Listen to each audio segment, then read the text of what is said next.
Recorded. There we go, recording. So, okay, I hope everyone's still online. I can still see a lot of people still joined. We're ready to kick off now with Guy's session here on Dissecting Logons. So, Guy, if you want to take it away, thanks. Well, thank you very much, Ronnie. Okay, so today what we'll have is a mostly demonstration-based session about how we can understand what's happening during the logon. So we can look at it from a number of different ways. We can look at it at what bits do we look at group policy, look at logon scripts, look at all that sort of side of things. And there's some great stuff out there from people like James Rankin. So I'm going to show you how to do the analysis yourself using a number of different techniques, sort of stuff I do in my day-to-day role. So what do we want to do? Well, we want to determine what has run and why has it run. So I might get a trace, as we'll see, showing various different processes, but what has actually caused them to run? And again, we'll go into the detail of how we can find that out. So a number of different tools I would use. SYSINTERNALS process monitor for one. There's also the Windows Performance Recorder and Analyzer, which is actually built in, or some elements of it anyway, built into Windows 10 now. It's a Microsoft free tool. Good old event logs, of which there are well over 300, not just the 4 that we were kind of used to in the Windows 2000 days. And if you enable process creation termination auditing, plus the actual command line options being recorded, which is why you should never run scripts and executables that take clear text passwords, we can get a whole lot more telemetry. And I'll show you the pros and cons and talk about these in more detail and show them in a bit. Good old GP result. I say good old. I actually did come across a customer I was doing some work for. I'd never actually used GP result to see what group policy has been applied. There are scheduled tasks that run on this logon, even some Xbox ones on server operating system, which is a bit bizarre. And good old logon scripts. Scripting language of your choice, Batch, VBS, or something called PowerShell, which I dabble in now and again. But again, where these scripts come from, there is a myriad of different places and different things that can cause these scripts to run. And all these things can cause slow logons. But again, what's a slow logon? Well, we're not going to get into that. But that's one of the things you need to bear in mind is my logon times, let's say, are 30 seconds. But if my users aren't complaining, is it worth spending X number of days just to get that down by a couple of seconds? Possibly not. And then lots of low-level components as well, especially file system filter drivers. I'll show you quickly later how we can see what's loaded. The more file system filters you've got, potentially the slower things that can go, because file requests would have to navigate the whole stack of filter drivers. Who brings in filter drivers?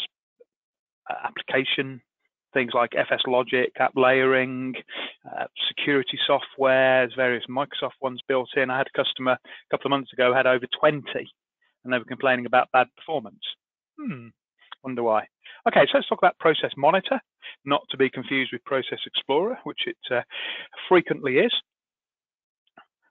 A great free tool. It's been around for a long time now, Farmon and Regmon in the early days. So if we want to capture it on a single user OS, on a multi-user OS, so a Citrix terminal server type remote desktop machine, easy enough, just get another session. But what if we actually want to capture a trace on a Windows 10 machine? Well, there's a number of different ways we can do it. In the old days, I used to use something called SetHC or utilman hijack. I'm not going to go into details of that. That's more in Patrick's area than mine. We can also use good old SysInternals PS exec if we want to. I sometimes still use that, although my preferred choice is remote PowerShell. So I'm going to show you now how we can actually set that up. So my demo actually revolves around a Server 2016 machine creation services in my lab, but I'm just going to treat it as a single user OS for the sake of this demonstration. So what I'm going to do is just jump on another box. You can see on the right hand side here, I've got Propmon usage up. So what I'm going to do, although Propmon, as we know, is a GUI based app, I can actually run it as a non-GUI app to collect data. So how do we do that? Well, first of all, we have to get a remote session to the other machine. Now, of course, I'm saying if this is a single user machine like Windows 10, I don't want to MSTSC to it.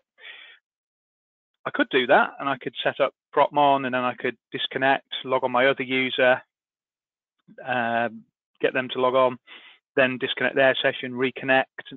But it might be that it's always the first log on that's slow for whatever reasons, and I'd missed that because my admin had logged on. So what we'll do now is get a remote session using PowerShell remoting, which is all built in. Again, I'm just using quick Control-R there to search my previous history. So I'm going to enter a session on the machine that I'm going to jump onto. So that gives me a remote session actually onto that machine. So you notice the machine name at the start of the quotes. What I can do, and again in best Blue Peter fashion, which is only going to work with older British people, I can search through for previous Protmon instances, and here's the one I prepared earlier.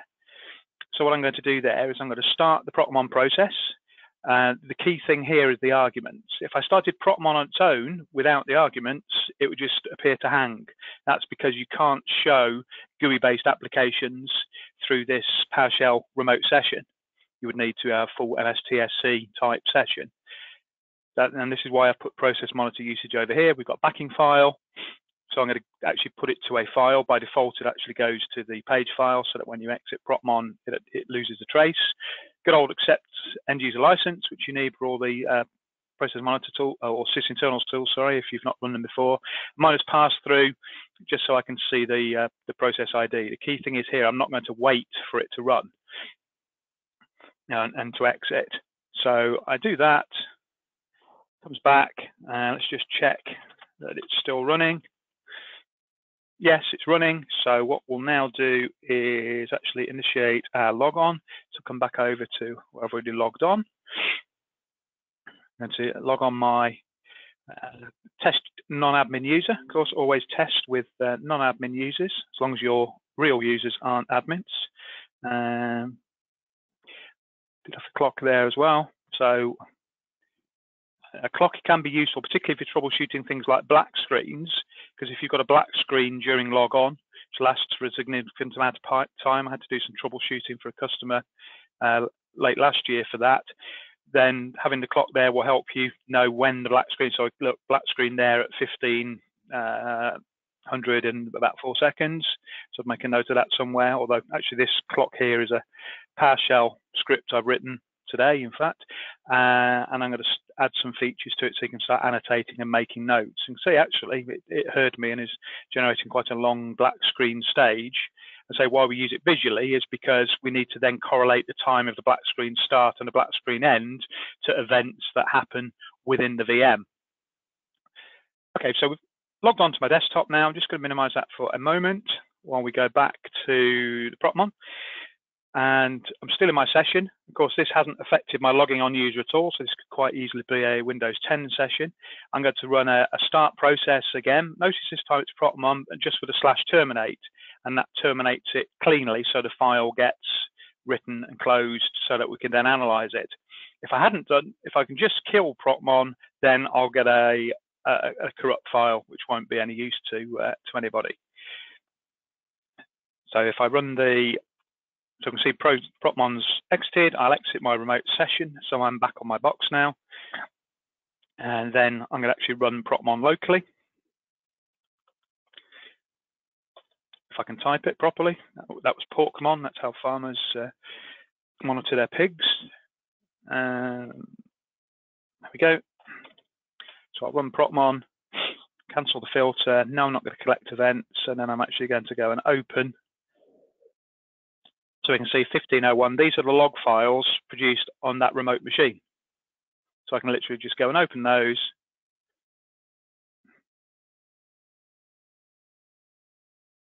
And I've now got my process trace from 1459. I mean, when did logon start?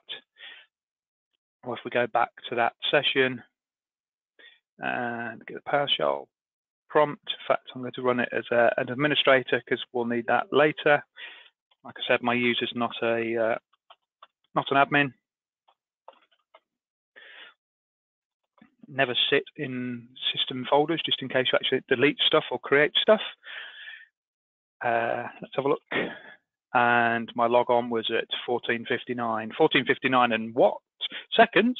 Who knows? But again, that's one of the downsides of QUser. And again, I'll show you a much more precise way of getting the actual logon time so that we can cross-reference it to other events. But it's about 1459, which is what we have in here in the trace. Now, Propmon itself, am I just going to wade through all this stuff? No, I'm not. So under the Tools menu here, we have the process tree or Control T, and this gives us a lovely graphic on where we can see relationship of processes. So it's parent-child tree on the left here, and if we scroll up, we can see a whole lot of other stuff. So the things I'm looking for in particular are those where the lifetime, this green bar, isn't solid the whole. Because it's solid, what it means is basically it ran for the whole session. So you can see Propmon, for instance, ran for the whole session because it's running before and after. Whereas we can see things here which have been created during the session itself. If we can probably find the win logon process up here. Yeah, so here we go. Here's the win logon process. We can see various things it spawns, user init, which then fires off user logon.cmd, which is a legacy thing we don't need. Sort of thing I tweet about quite often. Follow me on Twitter if you're not already for those sorts of tips. So we can see exactly what has gone on. And if I need to, we can actually go, we can filter. So down here, I can say, well, let's include the processes or subtrees, or I can just go to that event. So if I go to that event, close this window, there's the CMD running. Various other agents on here. I've got some Ivanti agents, but again, if I'm not interested in that, if it's not an Ivanti issue I'm troubleshooting, then I can just filter it out. And I've already got quite a few filters set up in here already, because that's one of the keys with Propmon. I do a separate session on Propmon. We can maybe do it at a later event, which is, the key is in the filters. So it's filtering out stuff unless you're looking for a leak, reg close key, close file, lots of other operations we're not interested in. So that'll take a little while, but again, what we can see there is some interesting information that Process Monitors brought us back, and we could save, or in fact we already have got this trace saved, but we could put it somewhere more use. And what I would say to people is when you've got logon times which are good, or a logon which is working perfectly, get a good trace, because most of my life when I'm troubleshooting something not working properly, it's trying to compare it with the case when it is working properly. So always have a good example of an application launch or a logon, something like that, trace-wise, so that you can compare it when it's not working. Because again, one of the things with Propmon is you might see lots of errors in there. Why can't I actually find any errors when I need them? But just because there's an error doesn't mean it's the problem. And that's again part of the fun with Propmon, is trying to realize what's relevant and what's not. So if you have a good trace, you can manually sort of say with another trace, oh, is that error in the good trace? Oh yes, that's in the good trace, therefore I'm going to ignore it. So if we go back to Propmon for a moment, so that's how we use remote PowerShell and enter PS session. I use that a lot. It's a bit like Telnet really, from the Unix world, Linux world. Process tree, as we've seen, and thing I didn't point out, but you may have noticed in there, we also see the command line options as well. So the key is to filter. So for instance, if you were on a terminal services box with other user sessions on, then you can actually filter out the other session IDs, but don't filter out session 0, because that's where a lot of the services and other things will be running, which could be relevant. But the downside with Propmon, much as it's a fearsome tool in the right hands, what if someone came to you and said, oh, about 9 o'clock this morning, I had a really slow logon? Unless you've got your time machine, it's going to be difficult to run Propmon against that session. Of course, oh, can you log on again? Yeah, log on again. Oh, and of course, sod's law, logon time was fine. So we've got a problem there. We can't do retrospective troubleshooting. So what do we do in that situation? Well, good old event logs. There's a lot of information in event logs. Trouble is trying to find it all. Yeah. So did this again yesterday. So on my Win 10 laptop, there's 470 event logs, and 168 of those have got at least one event in them. So am I going to get Event Viewer and just trawl through all of those, looking at about the time I logged on? Well, you could do, but it's going to take you a long time. But however you do it, what we're then going to do is look for, well, what I call interesting things. You know, if I'm trying to understand why FS Logix is taking a long time, I might look for FS Logix types events. Or what I might find is they're actually in, you know, if it's disk mounting, although FS Logix is doing it, it might be in a different Microsoft event log. So what do? We use PowerShell. So let's go back to that session. This is why I ran as admin. And what we'll do is run a script that I wrote. I mean, this is basically a one line of PowerShell get when event, but I put various other bells and whistles around it. This is one I ran earlier. So what I'm going to say is time-wise, let's go, well, I don't know how many seconds the logon is yet. So we'll go from 00 for about 2 minutes. So what that will do is go and find every event log on the system with at least one event in it, which is between 1459 and 1501, and put them into a grid view so that I can then look through them. Searching things, filtering for things. You will get a lot of noise. I mean, we can filter it just on errors, but if I'm just troubleshooting a general log on speed, it might not be errors I'm looking for anyway. We get a lot of stuff in the security log because I've got process creation auditing on. But again, one of the beauties of the outgrid view command look, which is built into Windows PowerShell, is it's got built-in filtering and sorting. So what I can now do is go in and say, actually, I don't want to see anything from the security event log.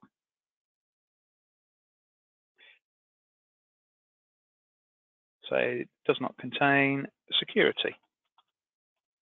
I can spell that right, should be a miracle. There we go. So I've already now taken out the security aspect of it. So we can see, you know, lots of different event logs and event log sources coming in here. So different providers. So where we can see, oh, an end session, interesting, begin session arbitration, end session arbitration.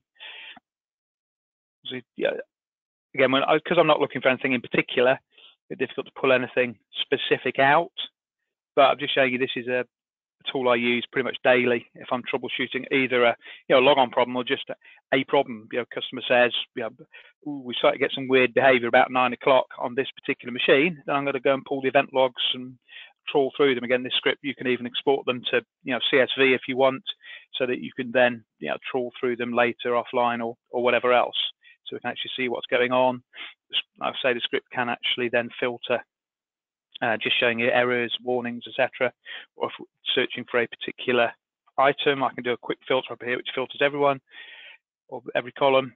Billy Bob being my my test user, but it might be, oh, yeah, I had a problem with printers, so I might just type in the word printer and see what's in here and filter through. But it really, you know, it depends what it is you're looking for. But I found a lot of useful things in here for logon, particularly when I cross-reference it either to Protomon or the process creation, process duration auditing, which I'm going to go on to in a moment.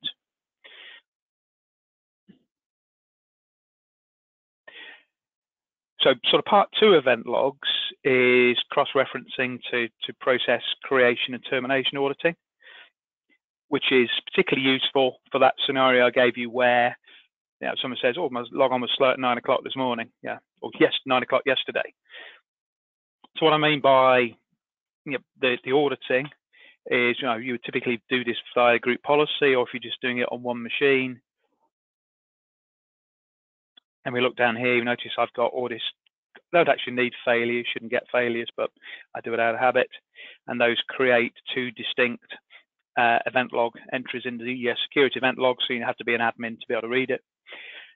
That coupled with the registry value and the policies key for recording the command line arguments means we get a lot of detail, so we can get the duration of the processes. So a bit like that Protomon process tree, so we can see when one process started with respect to another, and we can also see the command line.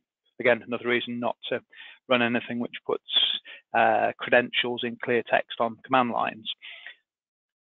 So what we'll do here then is, well, twofold. You know, one thing built into this, because it gets the logon time from Logon Security Authority, LSAS, we can actually see exact logon time. So whereas Q user showed us it was a 14:59-ish, we can see here actually it was 14:59, 38 point whatever seconds. That's when Logon Security Authority, LSAS, said, yep, logon started. But I can also say logon of, and I'll say Billy Bob. It rolls off the tongue so nicely. What that will do is go and look at the security event log and find every process in the window. By default, I think it starts 30 seconds before and goes on for 2 minutes. But again, you can override those with extra parameters. So we'll see all the events in the event log from 14:59 to about 15:01 for the process creation and termination auditing. So what have we got here? Let's just shrink some of these columns because they can get quite large, particularly the command lines. So what have we got? Well, again, let's look for something interesting. Well, so there's win logon. So that's what we saw in the process monitor. So you can see process monitor started at 14:59:36. You can see its parent process ID 12304, which is session management. And log on, we can, if we scroll over to the right here, we can actually also see, did that process end? And we also calculate the end time. So what I can do here, for instance, is sort on the duration. So I sort on descending. So I can say, well, what were the longest running processes? I've got to say, just because it was the longest running process doesn't mean it was necessarily what caused a slow logon. Some things will naturally run longer. Some things will necessarily not actually be part of the logon. So for instance, because I was running Propmon, it's captured Propmon during that time, even though that wasn't even in my session. So we've got to be able to rule those out. I could just rule out, again, using criteria, username doesn't contain my admin account because I logged on with the user Billy Bob. There we go. So that takes those out, reorganizes it, and we're still sorted on duration, I hope. Yep. So go to the top now, see what we've got. What are the longest running? Longest running one was 55 seconds. Is that good or bad? I don't know. Is it expected? Yes, it is. Let's get rid of some of these other columns that we don't need at the moment. Yes, usernames can change.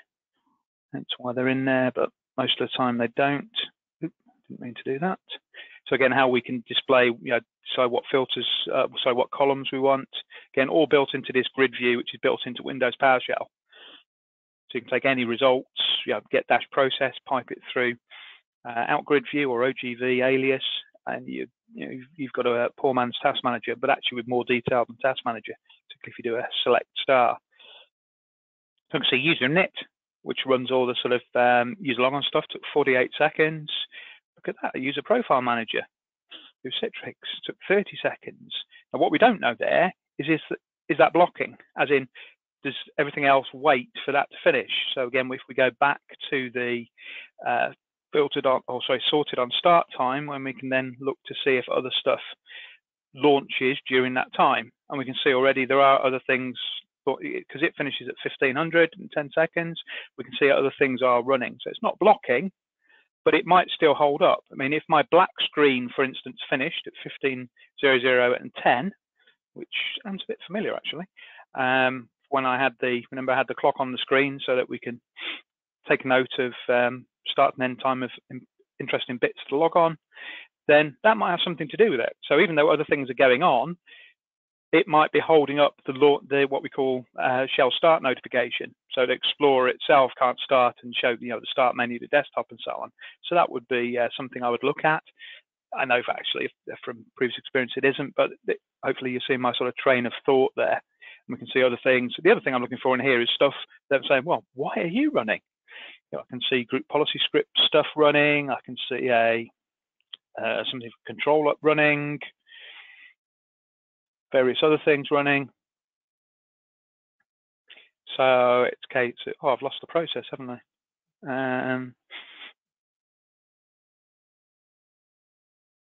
Where's process gone? Ah, you went down the bottom because I took you out. Oh, never let me loose with the computer. There we go. So I put that column back. So yeah, I'm looking at other things in here which I'm thinking, well, why are you running? But again, because I'm not really troubleshooting a slow logon, that's more for observation. Yeah, look for things that you don't expect. Look for long-running processes. By the same token, look for short-running processes as well. Again, get a trace from a good logon, and look for those sorts of differences. Oh, best I close it so I can get my man prompt back. So that's what I mean by using the event log. So we can use them just for looking for general events, which might give us clues, or as long as we've got process start and stop auditing with the optional command line auditing, then I get a whole lot more telemetry. And as long as my event logs are persistent, so if you've got a MCS or PVS Citrix image, you push those the security event log out to a persistent disk, then as long as you make the event logs big enough, you can go back quite a long time. So we don't have to worry about protmon running. One thing I will mention, partly because I do some work for CONTROLUP, but mainly because we can use this CONTROLUP analyze logon duration script, which has had a lot of work put in by myself, fellow CTP, Trent and Ty, and a few others, to gives a great deal of insight into the logon without having to worry about process monitor and the event logs. This makes it in a much more consumable fashion, shall we say. So you can get the latest version from the CONTROLUP website, but the point is you don't need the CONTROLUP product to run it. We do need the auditing in place, although the script itself added a feature to be able to actually enable that auditing as well, because that was one of the big blockers. People going, oh, it's not working. And the script will actually tell you, look, auditing is not enabled, and you can enable it if you want. So the simplest use case is we just pass in the domain and user. So again, if we go back to the VM, just clear the screen to make it a bit cleaner. Again, using Control-R to search my persistent history. And again, the history was actually from a previous session, if you notice, because I did a logon before your very eyes. There's no smoke and mirrors here, honest, because I've got a persistent profile for that user. Then it was from when I was setting up this demo a couple of hours ago. So what now we'll do is run that script, giving it the username and password. It can also get what's called OData, so the stuff that Citrix Director displays if we specify credentials, but I've not done that here.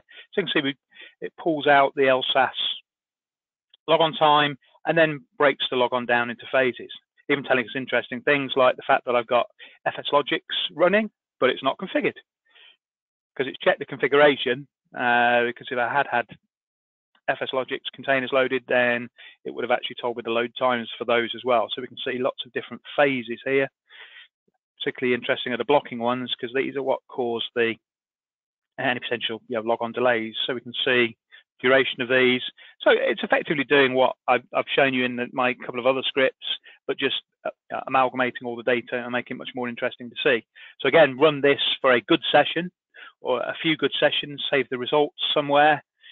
Then when you have a slow logon, again, this can be done after the fact. So we don't, as long as we've got the auditing enabled, I could do it for a logon from today or yesterday.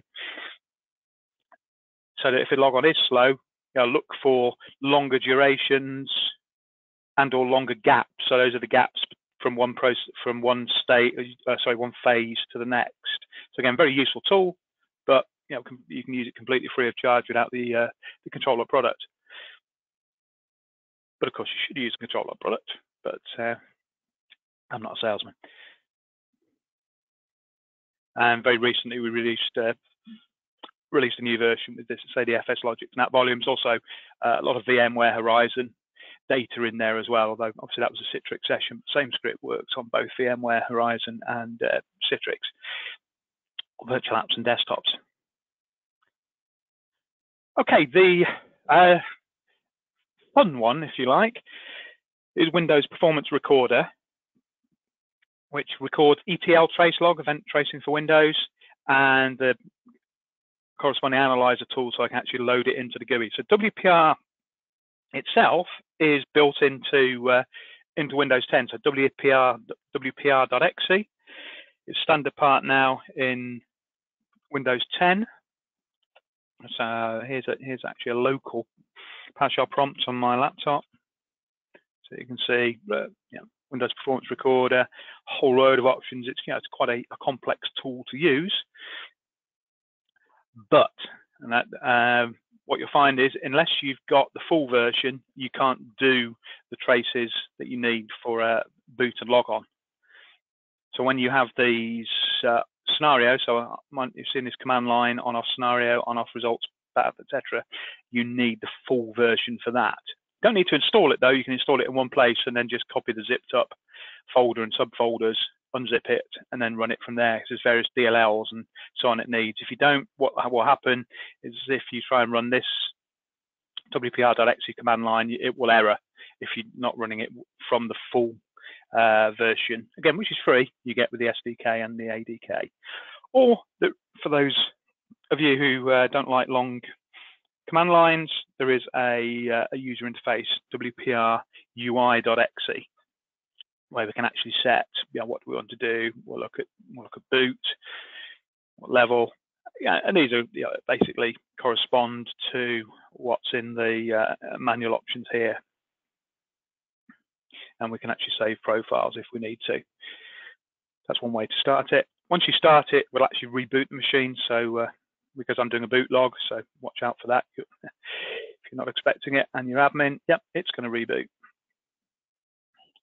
Once you've got your trace, so basically you would reboot, and like with any other sort of trace, you would stop it as soon as you can after reboot and log on to make the size of the data as small as possible to analyze, although small is a kind of moot point here because the traces tend to be in gigabytes.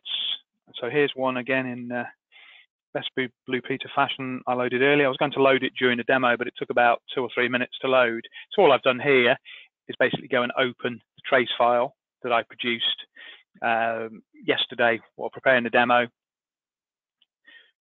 And if we drill into this, let's make this full screen, you can see we've got a huge number of graphs and other things we can drill into. We can drill into things like process details.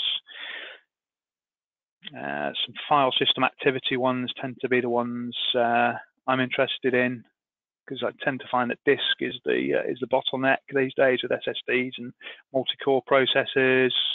So you can see we've got a huge number of graphs. I just want to try and find an interesting one, and we'll get it up on the right-hand side. Let's have a look at count. And there we go. So we can then see individual process details, lengths of time spent processing or doing I/O, and we can drill into these again, looking for anomalies. It's a beast of a tool. I'm kind of running out of time, so I'm going to have to cut that short. But yeah, as I've put on the bottom here, do I use it very often? No, only if I've used all the other tools at my disposal and can't find anything. If I'm suspecting it's kind of very low level, like driver related, then I would tend to use this. One of the other features of Procmon is actually, I think I quit Procmon, didn't I, unfortunately? Oh, no, I didn't. Okay, that's open. We can see sort of disk activity through, or file activity anyway, through the file summary. So again, if I'm troubleshooting just slow performance, what I will tend to do is to look at the file summary so that we can see and then sort on these reads and writes. So you can see what are the busiest files in terms of reads and writes. And quite often when I'm doing this, I'll see that there's a lot of writes going to a particular log file. It's like, okay, this is a production environment. Why is it logging? And someone's left logging options on for one particular product or a Microsoft feature or something like that, which will also, if it's logging to the C drive, affect your PVS RAM cache if you're using provisioning services. Oh, come on, why do these things run slower when I need them to, as I'm running out of time? As I always do. But I'll make the slide deck available, and I believe there'll be a recording as well afterwards. I'll put that on my YouTube channel. Come on, thank you. So if we expand that now, so let's go and have a look at what has been the busiest file write-wise. Writing to a DLL, that's interesting, isn't it? Probably copying some print drivers. So Am I missing print drivers, such it's had to add the print drivers as I've logged on? Possibly. We could also look in the setup-api.dev.log file in the Windows inf folder. That will tell us about driver installations. So this can be quite useful and save you having to go to the Windows Performance Recorder. So some other useful things, just as kind of a wrap up that I might use. Well, for those of you old enough, remember user-env debug level. It used to be great registry value that you could enable in anything up to about Windows 2003 to give you a huge amount of logon information. Microsoft took that out for whatever reason. There's a similar one for group policy. It's not as detailed, but it can be useful. There's a log file I just mentioned, which show you what device drivers have been installed. It's a very underrated log file, incredibly useful, particularly if things don't load, or if you're thinking, why is it taking a while? It could be loading a driver that perhaps you need to put in your base image. SYSINTERNALS auto runs, great tool.